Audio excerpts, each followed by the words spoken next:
Hey, good morning, everybody. My name is Jared. I host a daily live podcast where we discuss news and politics. We go live every morning at 8 a.m. It's about 9:30 a.m. Eastern on YouTube and Twitch. Likely alien. That's who you're looking for. Now, I'm making this video having watched a video from another creator showing the effect that a 30-06 would have on a gelatin replica of the human head hitting at the neck.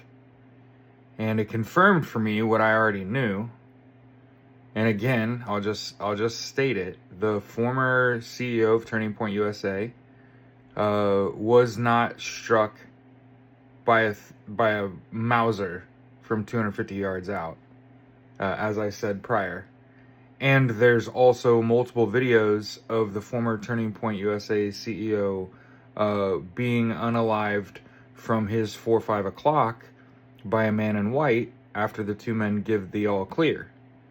So, again, I want to point out here as we dance on this motherfucker's grave, this was not Fuentes v. Kirk. I try to tell you, cowards don't achieve that level of bravado. If he ain't out here doing it himself, he ain't that cocky. So when Fuentes came out in the wake of Charlie Kirk's death and was like, "Fuck yeah, my guys did it," they didn't do it. I could have told you that. It wasn't a groiper. He was a coward. The kid, like I said, it's one thing to hit the shot. That didn't happen. It's a whole nother thing to evade. As it's been pointed out, they said they found a screwdriver on the roof, and that's how he put the rifle together to make it portable.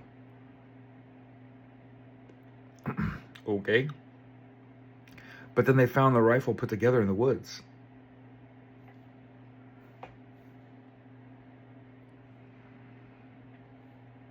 It's a really dangerous time. It's dangerous because guilty before you're proven guilty is the name of the game now. George Zinn said he shot the kid. Said he shot the Turning Point CEO. Said he did it so the shooter could get away. As I've said before, I smell like an internal affairs. Not internal affairs. That implies the police are involved. But like, okay, so also the text between the shooter and his SO make more sense when you translate them back into Russian.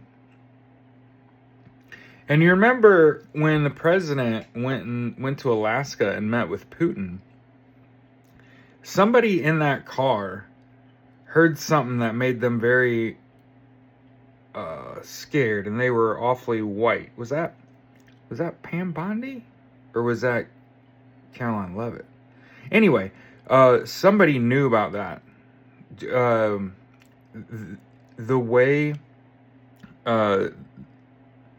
the man with the dead hand and Erica Kirk, the way they were able to move on in the wake of his tragic death is such a fucking tell. It is so out in front of your face where you're just like, if someone that was like my acolyte died, I would be, first of all,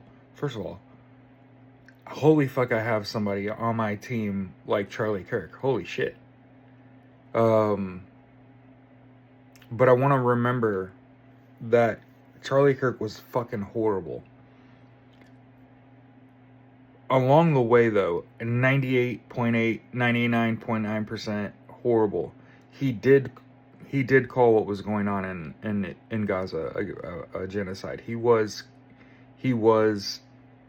actively starting to have some correct thoughts and again, when you're a college dropout, and you've built your entire empire on bullshit, you're gonna eventually have to tell the truth. And he did that very late, and I think that's what ultimately got the trigger pulled.